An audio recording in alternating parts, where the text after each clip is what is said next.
നമസ്കാരം. ലോകത്തിലെ തന്നെ മൂന്നാമത്തെ ഏറ്റവും വലിയ ക്രൂഡ് ഓയിൽ ഇറക്കുമതിക്കാരാണ് ഇന്ത്യ. ഇന്ത്യയിലേക്ക് പ്രധാനമായും ക്രൂഡ് എത്തുന്നത് വിദേശ ഉടമസ്ഥതയിലുള്ള കപ്പലുകൾ വഴിയാണ്.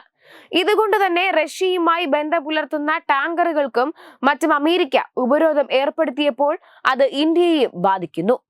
എന്നാൽ ഇതിന് പ്രതിവിധിയായി സ്വന്തം നിലയ്ക്ക് 100-ലേറെ ചരക്ക് കപ്പലുകൾ സ്വന്തമാക്കാനുള്ള നീക്കത്തിലാണ് ഇന്ത്യ. സ്വന്തം ക്രൂഡ് ഓയിൽ ടാങ്കറുകളുടെ ഫ്ലീറ്റ് സ്വന്തമാക്കുന്നതോടെ എനർജി സുരക്ഷ ശക്തിപ്പെടുത്തുക എന്ന ലക്ഷ്യത്തിലേക്ക് കൂടുതൽ അടുക്കാനുള്ള ശ്രമത്തിലാണ് ഇന്ത്യ. നിലവിൽ സർക്കാർ ഉടമസ്ഥതയിലുള്ള എണ്ണ കമ്പനികൾ പഴക്കം ചെന്ന കപ്പലുകളെയും അന്താരാഷ്ട്ര ഷിപ്പിംഗ് കമ്പനികളിൽ നിന്ന് വാടകയ്ക്കെടുത്തവയുമാണ് പ്രധാനമായും ഇറക്കുമതിക്ക് ആശ്രയിക്കുന്നത്. എന്നാൽ ഇതിനു പകരം കപ്പലുകളുടെ ഉടമസ്ഥാവകാശം, നിയന്ത്രണം, പ്രാദേശിക നിർമ്മാണം എന്നിവയിൽ ശ്രദ്ധ കേന്ദ്രീകരിക്കാനാണ് പെട്രോളിയം, ഷിപ്പിംഗ് മന്ത്രാലയങ്ങളുടെ നീക്കം. പദ്ധതി ഘട്ടം ഘട്ടമായി നടപ്പാക്കാനാണ് നീക്കം. ആദ്യഘട്ടത്തിൽ 79 കപ്പലുകൾ വാങ്ങും. ഇതിൽ 30 എണ്ണം മീഡിയം റേഞ്ച് കാരിയറുകളായിരിക്കും. ഈ മാസം അവസാനം 10 ടാങ്കറുകൾക്കുള്ള ആദ്യ ഓർഡർ നൽകുമെന്നാണ് പ്രതീക്ഷിക്കുന്നതെന്നും റിപ്പോർട്ടുകൾ പറയുന്നു. 2040 വരെ നീണ്ടു നിൽക്കുന്ന ദീർഘകാല പദ്ധതിയിൽ 85,000 കോടി രൂപ നിക്ഷേപത്തോടെ 112 ക്രൂഡ് ഓയിൽ ടാങ്കറുകൾ വാങ്ങാൻ ഇന്ത്യ ലക്ഷ്യമിടുന്നതായും ബ്ലൂംബെർഗിന്റെ റിപ്പോർട്ട് വ്യക്തമാക്കുന്നു.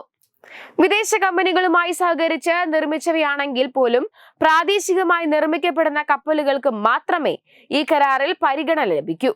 ഫോസിൽ ഇന്ധനങ്ങളിൽ നിന്ന് മാറാനുള്ള അന്താരാഷ്ട്ര ശ്രമങ്ങൾക്കിടയിലും വർദ്ധിച്ചുവരുന്ന എനർജി ആവശ്യങ്ങൾ നിറവേറ്റാൻ ഇന്ത്യ റിഫൈനിംഗ് ശേഷി വർദ്ധിപ്പിക്കുന്നതും തുടരുകയാണ്.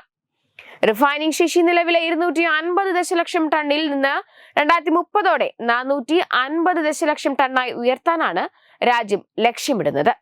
നിലവിൽ ലോകത്തിലെ മൂന്നാമത്തെ വലിയ എണ്ണ ഇറക്കുമതിക്കാരായ ഇന്ത്യയുടെ ഫ്ലീറ്റിൽ 5% മാത്രമാണ് ഇന്ത്യയിൽ നിർമ്മിച്ച ടാങ്കറുകൾ.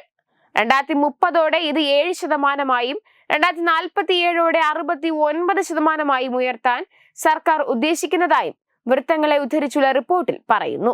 പ്രാദേശിക നിർമ്മാണത്തെ പ്രോത്സാഹിപ്പിക്കാനുള്ള ഇന്ത്യയുടെ ഈ നീക്കം എനർജി സുരക്ഷയും സ്വയം പര്യാപ്തതയും ശക്തിപ്പെടുത്തുന്നതിനുള്ള നിർണായക ചുവടുവെപ്പായിരിക്കും.